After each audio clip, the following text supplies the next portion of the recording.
बंगाल चुनाव में महज कुछ दिन बचे हैं। 23 तारीख को पहला वोटिंग है। फिर इस वक्त पूर्व ओडिशा बंगाल में हूँ। किस तरीके से यहाँ पे चुनाव की प्रक्रिया चलती है मैं आपको दिखाने के लिए यहाँ पे पहुंचा हूँ। पूर्व ओडिशा ये जगह है। देखिए पीछे किस तरीके से यहाँ पर टीएमसी प्रचार कर रही है। मैं आपको दिखाना चाहता हूँ कि यहाँ पर किस तरीके से बहुत सारी भीड़ भी आई है। जगह जगह पे आपको झंडे दिखेंगे और सिर्फ झंडे नहीं दिखेंगे बल्कि आपको हर घर पे आपको कलर तरीके से नाम लिखे मिलेंगे। कहीं ना कहीं यहाँ पे टीएमसी का प्रचार अभी मुझे ज्यादा दिख रहा है। अभी हम आगे चलेंगे, वहां पर नेता का उद्बोधन हो रहा है, वो क्या कहते हैं वो देखा जाएगा। साथ ही हम ये दिखाएंगे कि यहाँ पर किस तरीके की राजनीति होती है। रात के तकरीबन 9 बजने वाले हैं लेकिन 9 बजे भी बहुत सारी भीड़ यहाँ पर इकट्ठा हो चुकी है। पुलिस की किस तरीके से व्यवस्था भी की गई है मैं आपको दिखाना चाहता हूँ। जितनी भी गाड़ियां आ रही हैं सबको कहीं कहीं यहीं पे रोक दिया जा रहा है।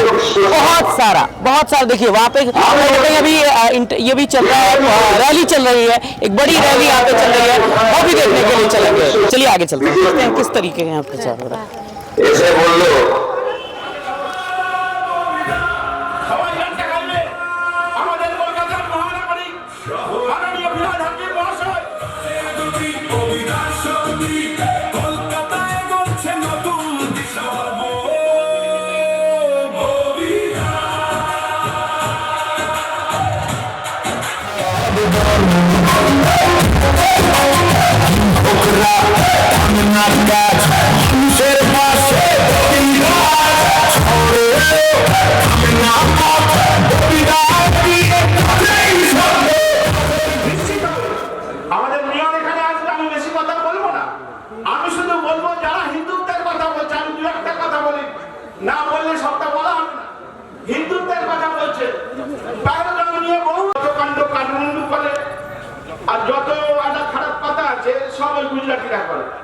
আমি যে খারাপ কথাটা বলতে চাই না কিন্তু করে ওরা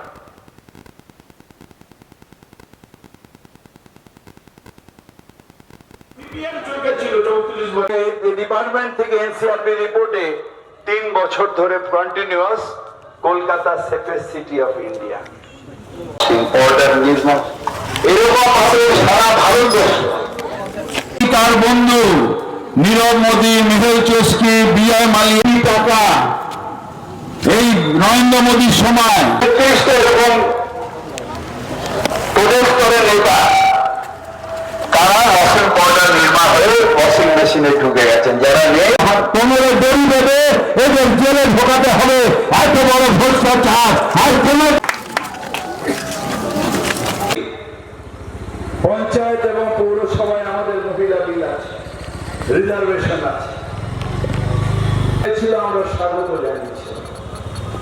কিন্তু তারপর দেখা গেল তার আড়ালে ডিলিমিটেশন করেন। সংবিধানকে যারা মানেন না তারা অ্যান্টি ন্যাশনাল, তারা দেশদ্রোহী। ইন্ডিয়া দিয়েছেন না, ভোট অধিকার আমায় দিয়েছে আমার ভারতবর্ষের সংবিধান। 18 বছরের উপরে হলে আমার ভোট অধিকার সুনিশ্চিত করে। সেই জন্য দরকার বাঙালির ঘরে যত ভাই বোন এক হোক হে ভগবান।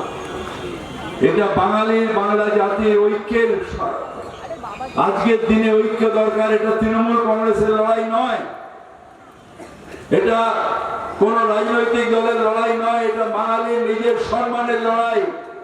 যে লড়াইটা বাঙালির জাতির হয়ে করছেন আমাদের নেত্রী মমতা বন্দ্যোপাধ্যায়, আজকে এই লড়াইটা সেই লড়াই এবং এই লড়াইয়ে আমাদের জিততে হবে। এই লড়াইয়ে আমাদের জিততে হবে ভাই। যেভাবে আজকে ইসিআই করে অপমানিত করেছে সমগ্র বাংলার মানুষকে, আমাদের মাথা নত হয়ে গেছে।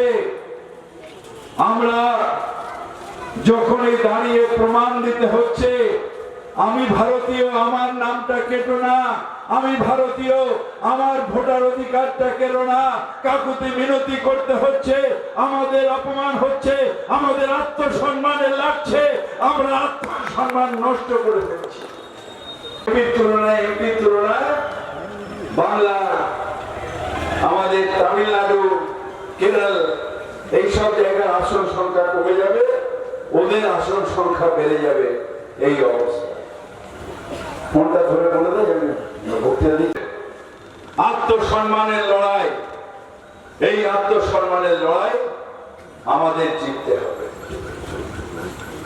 ওরা এখন অনেক কিছু বলছে, যদি অন্য কোন দল করতাম নিশ্চয়ই টিভিতে বারবার করে দেখাতো, কিন্তু মানুষের যে আশীর্বাদ, মানুষের জন্য কাজ করে যে আমাদের পূর্ণতা লাভ হচ্ছে, মানুষের জন্য যে কাজ করে তাদের আশীর্বাদ পাওয়া যাচ্ছে, যে আমাদের মানুষের সাথে সব সময় রিলেশন আছে, এইটা নিয়ে আমরা যেভাবে নিজেদের রাত্রিরে ঘুমোতে পারি, যেভাবে আমরা নিজেদের আত্মাকে শান্তি করে রাখতে পারি, যে মানুষের সাথে মানুষের পাশে সব সময় আছে তৃণমূল কংগ্রেস, এটা অন্য কোনো দল করলে হতো না।